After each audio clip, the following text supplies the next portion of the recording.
طيب احنا المفروض نقول هي الحاجة دي trending ولا trendy؟ الاتنين صح، بس تعالوا بقى نشوف الفرق ما بينها.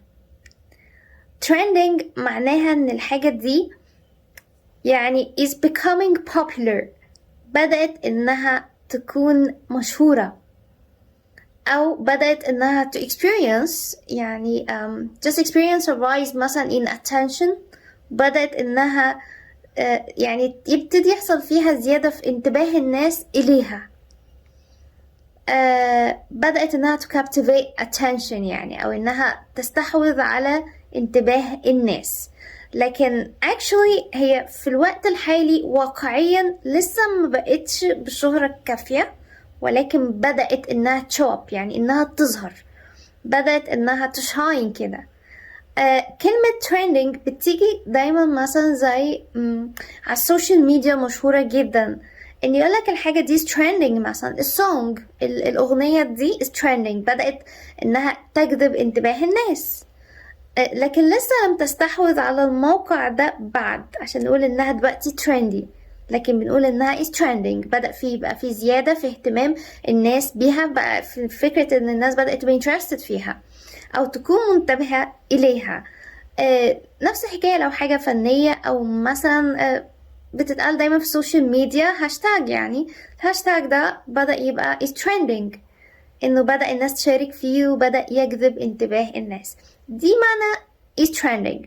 trendy انه في moment معينة او a particular time في وقت معين هي trendy، يعني هي دلوقتي في الوقت الحالي حاجة popular. لو بنتكلم على popularity يعني هي حاجة popular خلاص، هي واخدة موقعها.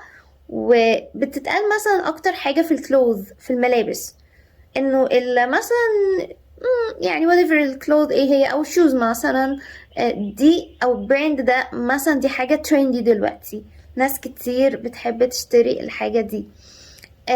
بتتقال برضو مثلا غير في حاجة زي كلوث، زي حتى حاجات الاستاف العادية زي accessories يعني، ان دلوقتي accessories دي، او مثلا hair style مثلا تسريحة الشعر دي دلوقتي حاجة trendy، ناس كتير انها بتحب تعملها.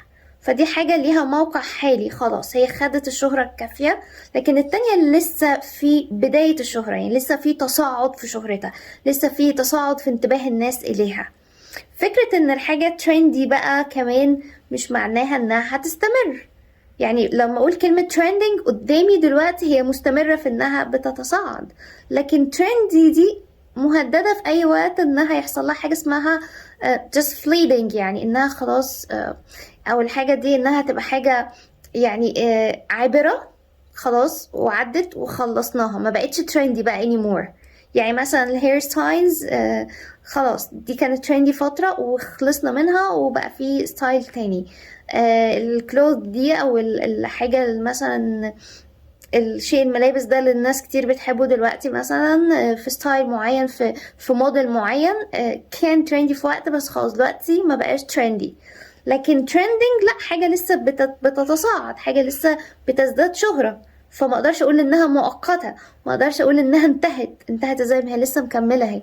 لكن trendy يبقى بدأنا ندخل في احتمال انها حاجة تكون مؤقتة وتنتهي في اي لحظة ما. فانت ممكن تستخدم trending، ممكن تستخدم trendy، بس لازم تبقى عارف انت بتتكلم على حاجة لسه تتصاعد في الانتباه وفي الشهرة وتزداد في الشهرة وانتباه الناس إليها، ولا حاجة حصلت خلاص على الشهرة الكافية وأصبحت ترندي، وبالتالي ممكن بعد شوية تبتدي إنها تنتهي ويأتي مكانها شيء آخر. فده trending and trendy. أتمنى أكون عرفت أوصل الفرق ما بينهم. بس كده، شكرا.